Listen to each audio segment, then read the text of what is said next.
Hi guys. आज हम पढ़ेंगे क्लास 7 का चैप्टर 1 न्यूट्रिशन इन प्लांट्स। अच्छा, एक चीज मैं आपको बता दूं, न्यूट्रिशन इन प्लांट्स और कई बुकों में दिया हुआ चैप्टर फूड दोनों ही सेम है, अलग नहीं है। बस नाम से डिफरेंट कर दिया गया है बुक्स के अंदर। ठीक है, तो आप लोग प्लीज कंफ्यूज मत होइएगा। तो पहले हम डेफिनेशन पे चलते हैं। फूड होता क्या है? फूड एक ऐसी चीज होती है जिसे हम खाते हैं, डाइजेस्ट करते हैं। डाइजेस्ट को हम इंग्लिश में दूसरे वर्ड में कह सकते हैं एब्जॉर्ब करते हैं, उसके न्यूट्रिशियस क्वालिटीज को, और उसके बाद उसे अपनी डेली लाइफ की बॉडी ग्रोथ में हम इस्तेमाल करते हैं। जैसे रिपेयरिंग ऑफ सेल्स हो गए, ब्लड मेकिंग हो गई, कहीं बीमारी है उस चीज से हो गया, लड़ना हो गया, है ना। वो सब जो है वो न्यूट्रिशन की वजह से ही होता है। तो हम पढ़ लेते हैं definition. Any nutritious that an organism और लिविंग थिंग ईट, ड्रिंक और एब्जॉर्ब, मैंने पहले ही बोला था absorb, in order to maintain life और ग्रोथ। कोई भी चीज को maintaining of life and growth important होती है, वो फूड ही करता है। इसकी दूसरी डेफिनेशन और देख लेते हैं, ये छोटी है उससे। एनीथिंग विच वी ईट और absorb and get energy from it for performing body growth. कोई भी चीज हम खाते हैं, पीते हैं, ऑब्जॉर्व करते हैं और उसको फिर बॉडी ग्रोथ में लगा देते हैं, तो वो क्या हो जाता है? फूड हो जाता है ना। अच्छा, अब फूड क्या होता है, फूड में क्या क्वालिटीज होती हैं जो वो बॉडी ग्रोथ में मदद करते हैं? तो वो होते हैं न्यूट्रिशन। वो क्या होते हैं? न्यूट्रिशन। अब न्यूट्रिशन की बात कर लेते हैं। Nutrition is nourishment. पहली बात क्या हुई? न्यूट्रिशन जो होता है वो नरिशमेंट होता है। नरिशमेंट किसका होता है? बॉडी का, हमारे शरीर का नरिशमेंट, यानी कि जो कमियां रह गई हैं उनको पूर्ण करना और फिर उन पूर्ण चीजों को अपने शरीर में इस्तेमाल करना। जैसे किसी का एचबी 10 है और एचबी होना कितना चाहिए?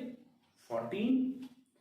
भाई हमने क्या करा? सेब खाया, अनार खाया, चुकंदर खाया, वही हमारा 10 से एचबी हो गया कहां पे? 14 पे। क्या हो गया? नरिशमेंट किसका? ब्लड का। किसमें? बॉडी में। हो गया ना। न्यूट्रिएंट की मदद से क्या हमने अपने ब्लड को 10 से 14 तक पहुंचा दिया। एनर्जी, थके हुए हैं बुरी तरह से, शरीर में दर्द हो रहा है, ग्लूकॉन डी लिया, पानी में घोल लिया, पी लिया, रिलैक्सेशन मिल गया, थोड़ी सी एनर्जी आ गई, नरिशमेंट है। That obtained from food consumed or the process of consuming the proper amount of nourishment and energy। कोई भी नरिशमेंट ऑफ एनर्जी प्रॉपर हमारी बॉडी ग्रोथ में जो हेल्प करती है वो सब न्यूट्रिएंट्स हो जाते हैं। अच्छा, मैं बता दूं पहले, there are 2 types of nutrients in living organism, जो कि ह्यूमन बीइंग या 4 पैरों पे चलने वाले या उड़ने वाले या तैरने वाले कोई भी जानवर या जीव जंतु हो सकते हैं। तो उनमें 2 प्रकार के टाइप्स ऑफ न्यूट्रिशंस होते हैं। पहला होता है मैक्रो न्यूट्रिएंट और दूसरा होता है माइक्रो न्यूट्रिएंट। मैक्रो होता है जो शरीर में बड़े बड़े काम करता है, माइक्रो होता है जो उन बड़े बड़े काम को स्टेबिलिटी देता है।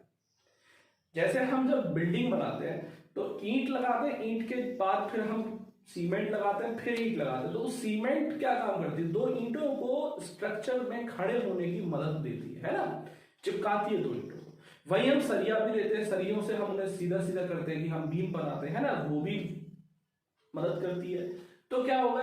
ईंटें तो हो गई एक तरह से माइक्रो न्यूट्रिएंट्स, और जो सीमेंट और जो हमने बीम बनाया वो हो गया माइक्रो न्यूट्रिएंट। यानी ये हेल्प करते हैं इन बिल्डिंग आवर बॉडी। तो मैक्रो में सबसे पहला आता है कार्बोहाइड्रेट, दूसरा आता है प्रोटीन, तीसरा आता है फैट। माइक्रो में आता है पहला विटामिन, दूसरा मिनरल। मगर याद रखिएगा, these are not essential for plants. ये सिर्फ उन्हीं लिविंग ऑर्गेनिजम्स के लिए वैलिड है जो एक जगह से दूसरी जगह तक ट्रांसफर होते हैं बाय वॉकिंग, स्विमिंग और फ्लाइंग। अगर ऐसा नहीं है तो ये यूज नहीं होते, बट प्लांट जो होते हैं एक जगह रहते हैं, स्थिर रहते हैं, जड़ें जो होती हैं वो जमीन के अंदर होती हैं, इसलिए उनके न्यूट्रिशन अलग होते हैं। ठीक है, अभी मैं थोड़ी देर बाद उन्हें बताऊंगा वो कौन से 6 एसेंशियल न्यूट्रिशंस होते हैं प्लांट के लिए और कैसे कैसे वो क्या क्या काम करते हैं। ठीक है, आप प्लीज इसे तब तक नोट डाउन कर लीजिए। न्यूट्रिशन इन प्लांट्स, तो पहले देख लेते हैं, यहाँ लिखा है जो ग्रोइंग हैप्पी हेल्दी प्लांट, एक स्वच्छ हेल्दी संपूर्ण रूप से स्वस्थ प्लांट को उगाने के लिए it is not always easy, हर बार आसान नहीं होता है, क्योंकि प्लांट्स को 13 टाइप्स के न्यूट्रिशन मिनिमम तौर पे चाहिए ही चाहिए, जिनमें से 6 जो होते हैं वो असेंशियल होते हैं फॉर बॉडी ग्रोथ और 7 जो होते हैं वो उसकी हेल्प करते हैं in the maintaining of body and it's performance. ठीक है, तो 13 डिफरेंट मिनरल्स की जरूरत होती है सॉइल में तो फुली डेवलप, जिसमें से 6 of these nutrients are needed in large quantity, और इन्हें लार्ज क्वांटिटी में जरूरत होती है 6 की। तो जो ये 6 होते हैं इन्हें कहते हैं मैक्रो न्यूट्रिएंट्स इन प्लांट्स। क्या कहते हैं? 6 मैक्रो न्यूट्रिएंट्स इन प्लांट्स, और ये कहलाते हैं 7 माइक्रो न्यूट्रिएंट्स इन प्लांट। क्या कहलाते हैं? 7 माइक्रो न्यूट्रिएंट्स इन प्लांट। चलिए अब पढ़ लेते हैं 6 मैक्रो कौन कौन से हैं। पहला है नाइट्रोजन, जो हमें प्राप्त होता है नाइट्रोजन साइकिल से, because nitrogen is a gas जो कि सॉइल से प्लांट तक नहीं पहुंच सकती है, तो उसे कन्वर्ट करा जाता है by the bacteria called rhizobium, जो रूट के नोड्स में पाया जाता है। ठीक है, second is phosphorus, third is potassium, fourth is magnesium, fifth is sulphur and sixth is calcium. अब चलते हैं माइक्रोन्यूट्रिएंट्स के ऊपर।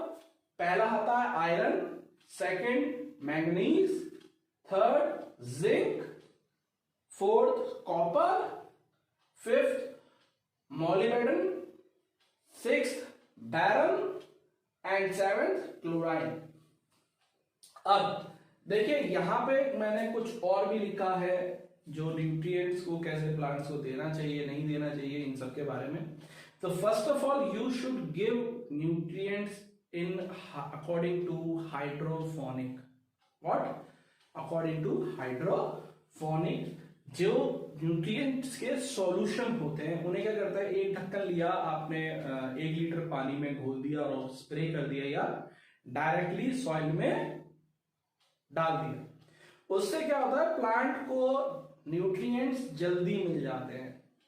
ठीक है, बट अगर वही आप सॉलिड स्टेट में डालो तो जब तक वो फर्टिलाइज और डिकम्पोज नहीं हो जाएंगे, सॉइल के साथ मिल नहीं जाएंगे, तब तक प्लांट उन्हें नहीं ले पाता है।